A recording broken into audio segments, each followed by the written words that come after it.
പാർട്ടിയുടെ കടുത്ത എതിർപ്പ് തള്ളി കേന്ദ്ര സർക്കാരിൻ്റെ വിദ്യാഭ്യാസ പദ്ധതിയായ PM ശ്രീയിൽ ചേർന്ന വിദ്യാഭ്യാസ വകുപ്പിൻ്റെ നടപടി രാഷ്ട്രീയമായ തിരുമാല സൃഷ്ടിച്ചിരിക്കുകയാണ്.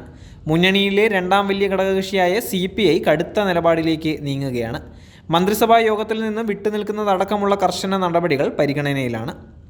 വിഷയം LDFിൽ ചർച്ച ചെയ്യുമെന്ന CPM ജനറൽ സെക്രട്ടറി MA ബേബിയുടെ ഉറപ്പ് പരിഗണിക്കാതെയാണ് വിദ്യാഭ്യാസ വകുപ്പ് ഏകപക്ഷീയമായി ധാരണാപത്രത്തിൽ ഒപ്പുവെച്ചത്.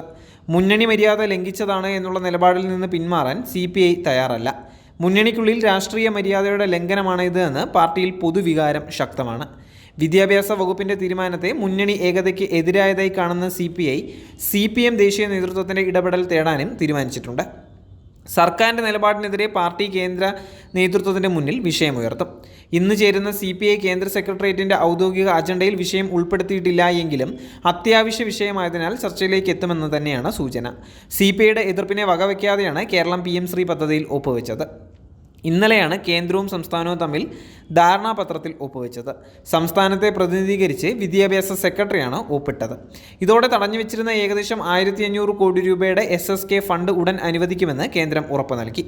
3 തവണ മന്ത്രിസഭയിൽ എതിർപ്പ് രേഖപ്പെടുത്തിയ പദ്ധതിയിലാണ് ഇപ്പോൾ കേരളം ചേർന്നിരിക്കുന്നത്. ഇതാണ് CPI കടുത്ത നിലപാട് സ്വീകരിക്കാൻ കാരണം. പദ്ധതിയിലെ വിയോജിപ്പ് CPMനെ അറിയിച്ചെന്ന് CPI സംസ്ഥാന സെക്രട്ടറി ബിനോയ് വിശ്വം സംസ്ഥാന കൗൺസിൽ യോഗത്തിൽ അറിയിച്ചതിന് പിന്നാലെയാണ് കരാറിൽ ഒപ്പിട്ട വാർത്ത പുറത്തുവന്നത്. കരാറിൻ്റെ ഭാഗമായി നേരത്തെ തടഞ്ഞുവെച്ചിരുന്ന SSK ഫണ്ട് വഴിയുള്ള 1500 കോടി രൂപയാണ് കേരളത്തിന് ലഭിക്കുന്നത്. വിഷയത്തിൽ CPI പുലർത്തുന്ന കാർക്കശ്യം CPMനെ ബോധ്യപ്പെടുത്താനായി എന്നും PM ശ്രീ ഏകപക്ഷീയമായി CPMന് നടപ്പാക്കാനാവില്ല എന്നും ബിനോയ് വിശ്വം കൗൺസിൽ യോഗത്തിൽ വ്യക്തമാക്കിയിട്ടുണ്ടായിരുന്നു. വരും ദിവസങ്ങളിൽ പ്രക്ഷോഭവുമായി രംഗത്തുണ്ടാകുമെന്ന് CPIയുടെ യുവജന സംഘടനയായ AAYF പ്രഖ്യാപിച്ചു കഴിഞ്ഞിരിക്കുകയാണ്. മുസ്ലിം ലീഗിൻ്റെ വിദ്യാർത്ഥി സംഘടനയായ MSFും പ്രക്ഷോഭത്തിന് തയ്യാറെടുക്കുക തന്നെയാണ്. തങ്ങളുടെ അഭിപ്രായത്തെ മുഖവിലക്കെടുക്കാത്ത CPM നിലപാടിൽ കടുത്ത വിയോജിപ്പാണ് CPI നേതൃത്വത്തിനുള്ളത്. CPM സംസ്ഥാന സെക്രട്ടറി MV ഗോവിന്ദൻ CPI നിലപാടിനെ പരസ്യമായി പരിഹസിച്ചതും CPIയെ ചൊടിപ്പിച്ചിരിക്കുകയാണ്.